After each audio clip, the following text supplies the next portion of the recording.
Item ಯಾವುದೇ ಇರಲಿ try ಮಾಡಿ ಆಚಿ ಚಿಕನ್ ಮಸಾಲಾ. ಇದು ರಾಜ್ಯ ಕಾಂಗ್ರೆಸ್ ಪಾಳ್ಯದಲ್ಲಿ ಆಗ್ತಾ ಇರುವಂತಹ ಬೆಳವಣಿಗೆ. ಅಂದ್ರೆ ಈ ಕಡೆ ಬಿಜೆಪಿಯಲ್ಲಿ ಎಲ್ಲವೂ ಕೂಡ ಸರಿಯಾಗಿದೆ ಅಂದ್ರೆ ಖಂಡಿತ ಇಲ್ಲ. ಬಿಜೆಪಿಯಲ್ಲೂ ಕೂಡ ಮನೆ ಒಂದು 3 ಬಾಗಿಲು ಅನ್ನೋದು ಅದು ಜಗಜ್ಜಾಹಿರ. ಪದೇ ಪದೇ ಅದನ್ನೇ ಕೂಡ ಹೇಳ್ತಿರ್ತೀವಿ.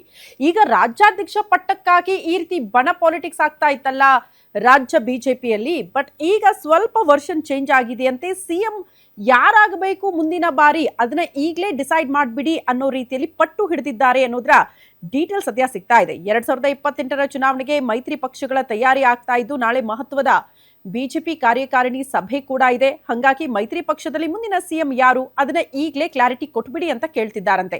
ಕಾರ್ಯಕಾರಿಣಿಯಲ್ಲಿ ಮುಂದಿನ ಸಿಎಂ ಅಭ್ಯರ್ಥಿ ಬಗ್ಗೆ ಚರ್ಚೆ ಆಗಿದ್ದು ಸಭೆಗೆ ಕೇಂದ್ರ ಸಚಿವ ಗಜೇಂದ್ರ ಸಿಂಗ್ ಶೇಖಾವತ್ ಕೂಡ ಬರ್ತಿದ್ದಾರೆ. ಸಭೆಯಲ್ಲಿ BL ಸಂತೋಷ್ ಅವರು ಕೂಡ ಭಾಗಿಯಾಗಲಿದ್ದಾರೆ.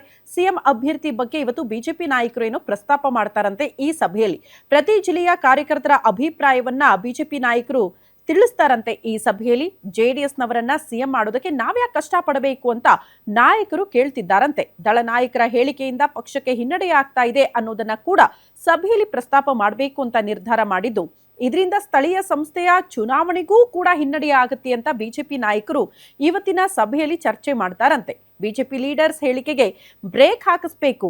ಬಿಜೆಪಿ ನಾಯಕರ ಹೇಳಿಕೆ ಅಲ್ಲ, ಬದಲಾಗಿ JDS ನಾಯಕರ ಹೇಳಿಕೆಗೆ ಬ್ರೇಕ್ ಹಾಕಿಸ್ಬೇಕು ಅನ್ನೋ ನಿಟ್ಟಿನಲ್ಲೂ ಕೂಡ ಇವತ್ತು ಒತ್ತಡ ಹಾಕ್ತಾರಂತೆ. ಈ ಸಭೆಯಲ್ಲಿ ಕೇಂದ್ರ ಸಚಿವರ ಸಮ್ಮುಖದಲ್ಲಿ ಈ ವಿಚಾರದ ಬಗ್ಗೆ ಗಮನ ಸೆಳೆಯೋದಕ್ಕೆ ಬಿಜೆಪಿ ನಾಯಕರು ನಿರ್ಧಾರ ಮಾಡಿದ್ದಾರೆ.